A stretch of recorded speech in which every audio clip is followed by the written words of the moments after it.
आप देखें एक और बड़ी खबर, यूएनएससी में मंथन इस जंग को लेकर होगा। शाम 7:30 बजे युद्ध को लेकर यह इमरजेंसी मीटिंग बुलाई गई है। संजीव, शुरुआत आपसे कर रही हूं। आज ये यूएनएससी की बैठक इस जंग के हालात में कितनी महत्वपूर्ण रहने वाली है? यूनाइटेड नेशन सिक्योरिटी काउंसिल से बहुत ज्यादा उम्मीदें तो नहीं है, और ये उम्मीदें इसलिए नहीं है क्योंकि अभी हाल के दिनों में जितने भी जंग हुए हैं, चाहे वो यूक्रेन रूस का जंग हो या फिर इजराइल द्वारा हमास के खिलाफ जो एक्शन हुआ है, उसमें उनकी नहीं सुनी गई या फिर वो प्रभावी साबित नहीं हुए हैं। लिहाजा ये जो बहस है कि जो यूएनएससी है और यूनाइटेड नेशन पूरा का पूरा जो है उसे रिफॉर्म की आवश्यकता है, वो लागू इस जंग के ऊपर भी होता है जिसमें कि वो कुछ कहे और ईरान और इजराइल मान ले, इस बात की संभावना जरा कम नजर आती है। लेकिन इसके अलावा जो एक और बैठक आज होने जा रही है जनेवा में, वो बैठक ऐसी है जिस पर सबों की नजर है, जिसके बारे में आपने बताया भी। अरागची जो कि ईरान के विदेश मंत्री हैं, वो आज E3 देशों के विदेश मंत्रियों से मुलाकात करेंगे। और इस E3 देश में कौन कौन आते हैं, तो ब्रिटेन के विदेश मंत्री, फ्रांस के विदेश मंत्री और जर्मनी के विदेश मंत्री, ये तीनों मौजूद रहेंगे जेनेवा में, और उनकी बातचीत ईरान के विदेश मंत्री अब्बास अरागची के साथ होगी।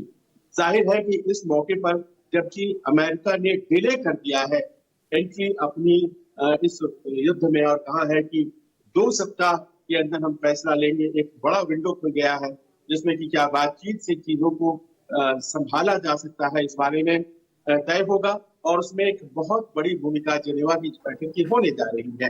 एक और खास बात है जो आपसे साझा करते चले यहाँ, और वो ये है कि आज 8वां दिन है, शुक्रवार को पिछले ये युद्ध शुरू हुआ था, और पिछली रात कुछ चंद रातों में से है जिसमें कि हमले कम हुए हैं, थोड़े कम हमले देखने को मिले हैं, चाहे वो ईरान की तरफ से इजराइल की तरफ हो या इजराइल की तरफ से ईरान की तरफ हो।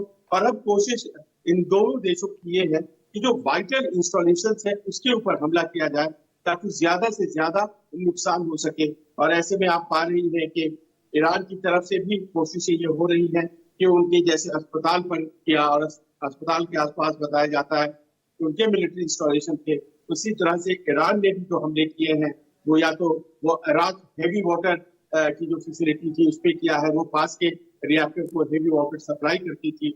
आज ये है कि वहां पर एक माइक्रोसॉफ्ट का ऑफिस था जो साइबर सुरक्षा और साइबर हेल्प किया करता था तेल अवीव की सरकार को, उस पर हमला किया गया है। हमले कम हो रहे हैं लेकिन हमले जारी है, और देखना ये है कि आज की बातचीत कितनी सफल होती है, क्या वो युद्ध पर विराम लगा सकती है। जी बिल्कुल, क्या युद्ध पर विराम लगा सकती है?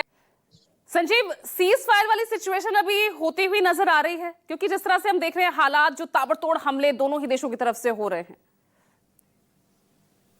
देखिए, इस पूरे प्रकरण में एक देश है जिसके इंटरेस्ट जो है वो ऐसे अलहदा है कि वो जिनके साथ है उनके साथ भी पूरी तरह से नहीं है, और वो है इजराइल। आप इस बात को मानकर चलिए कि जहां तक सवाल है वेस्टर्न नेशंस का या अमेरिका का, ब्रॉडली वो चाहेंगे कि इस तरह की जो लड़ाई है वो नहीं होनी चाहिए, वो खत्म होनी चाहिए, उस पर विराम लगना चाहिए। ईरान भी इस बात को लेकर के पूरी तरह से तैयार है कि युद्ध नहीं होना चाहिए, उसने शुरू भी नहीं किया है, उसका ये कहना है। और अगर इजराइल शांत होता है तभी वो अपने धमाके करने छोड़ेगा, यानी कि वो भी ब्रॉडली तैयार है युद्ध विराम के लिए। लेकिन इजराइल के ऊपर सबों को शक है। इजराइल को ये लगता है कि ईरान उसके लिए एक अस्तित्व का संकट है, एग्जिस्टेंशियल थ्रेट उसे वो बुलाता है, और उसका बने रहना उसके लिए खतरनाक है। उसने युद्ध करके बहुत बड़ा नुकसान पहुंचाने की कोशिश शुरुआती दिनों में की, जब तक कि ईरान संभल नहीं पाया, और ऐसे में इसे लग रहा है कि एक बहुत बड़ा मौका है वहां पर रेजिम चेंज करने का, और रेजिम चेंज करने से बिल्कुल, और इजराइल इसीलिए चूक नहीं रहा, इसीलिए अपना जो स्टैंड है उसको भी